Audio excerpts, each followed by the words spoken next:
اعوذ باللہ من الشیطان الرجیم، بسم اللہ الرحمن الرحیم۔ آج کا ٹاپک فریم آف سوٹ کے متعلق ہے۔ فریم آف سوٹ میں 4 ایلیمنٹس ہیں جس کو جاننا قانونی طور پر ضروری ہے۔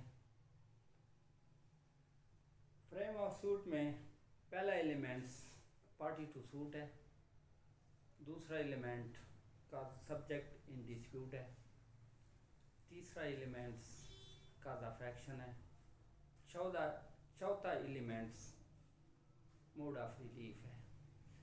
جب بھی سوٹ فریم ہوتا ہے ان 4 ایلیمنٹس پر فریم ہوتا ہے۔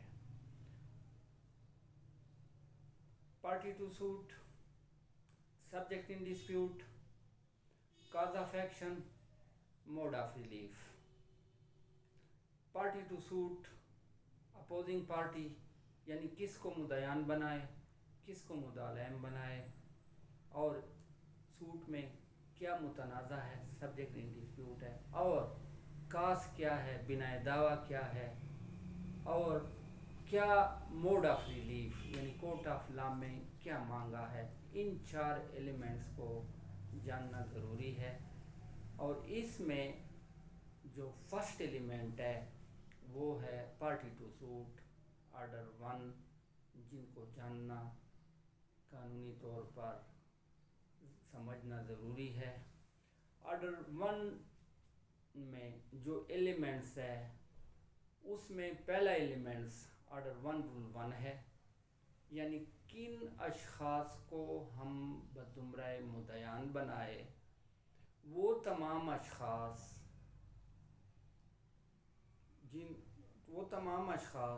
جن کو ہم بزمرہ مدعیان فریق بنوا سکتے ہیں، جن کی دادرسی ایک ہی ٹرانزیکشن یا سیریز آف ٹرانزیکشن سے حاصل ہو، یعنی ان تمام اشخاص کو ہم بزمرہ مدعیان بنا سکتے ہیں اگر ان کا موڈ آف ریلیف ایک ہی ٹرانزیکشن سے یا سیریز آف ٹرانزیکشن سے حاصل ہو، تو ان تمام اشخاص کو ہم بزمرہ مدعیان فریق بنوا سکتے ہیں۔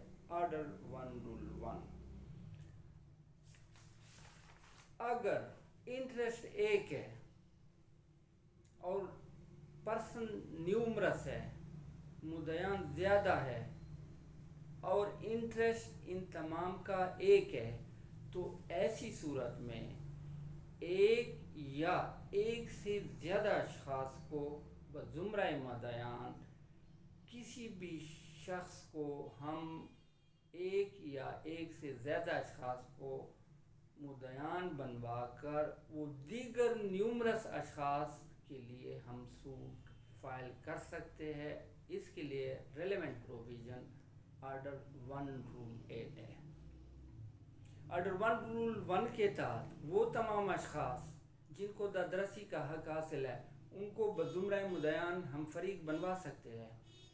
اگر نیومرس اشخاص ہے، تعداد بہت زیادہ ہے، لیکن انٹرسٹ ایک ہے، تو اس صورت میں ہم ایک یا ایک سے زیادہ اشخاص کو مدعیان بنوا کر دیگر نیومرس اشخاص کے لیے بھی سوٹ دائر کر سکتے ہیں۔ اس کے لیے ریلیونٹ لا آرڈر 1 رول 8 ہے۔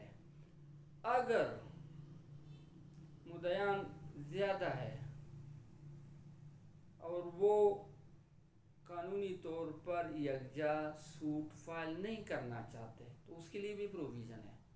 وہ ہر ایک شخص علیحدہ علیحدہ سوٹ فائل کر سکتا ہے، لیکن اس میں پھر question of law and question of fact عدالت علیحدہ علیحدہ ڈیٹرمنٹ کرے گا۔ یہ ضروری نہیں ہے کہ آپ جن کے خلاف سوٹ لائے ہیں وہ سارے مدعلیم کا انٹرسٹ ایک ہو۔ اس کے لیے پروویژن آرڈر 1 رول 5 ہے۔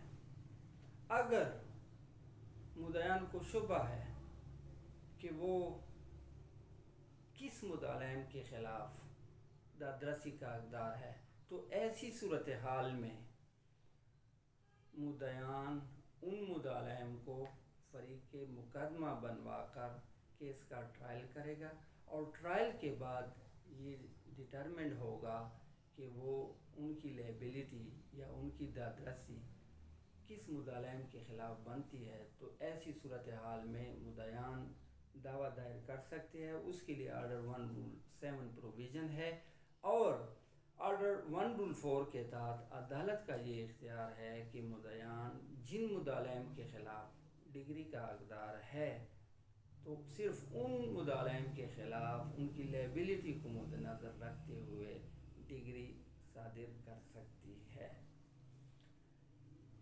پارٹی ٹو سوٹ ہے۔ اس کے بعد اسی آرڈر 1 میں مس جینڈر اور نان جینڈر آف پارٹیز بھی آتے ہیں۔ جینڈر آف پارٹیز جو آرڈر 1 رول 1 اور 3 کے تحت ضروری ہے، ان کو فریق نہیں گردانا گیا تو یہ مس جینڈر میں ہوں گے۔ فرض کیا اگر مدعیان ہے اس میں آپ نے ضروری مدعی کو فریق نہیں بنوائے تو یہ مس جینڈر کے زمرے میں آتا ہے۔ اگر کوئی شخص ضروری ہے جو ان کو فریق نہیں گردانا ہے تو وہ نان جینڈر تصور ہوں گے۔ اس کے لیے عدالت کے پاس آرڈر 1 رول 9 آرڈر 1 رول 10 کے تحت یہ وسیع اختیارات ہے کہ اگر کوئی شخص کا نام جو ضروری فریق مقدمہ ہے اس کا نام رہ گیا ہو سوٹ میں تو ان کو فریق مقدمہ بنوایا جا سکتا ہے، اور غیر ضروری فریق مقدمہ جو دعوے میں فریق بنوائے اس کو بھی عدالت جو ہے اس کا نام پینل سے ترک کر سکتی ہے۔ تو پارٹی ٹو سوٹ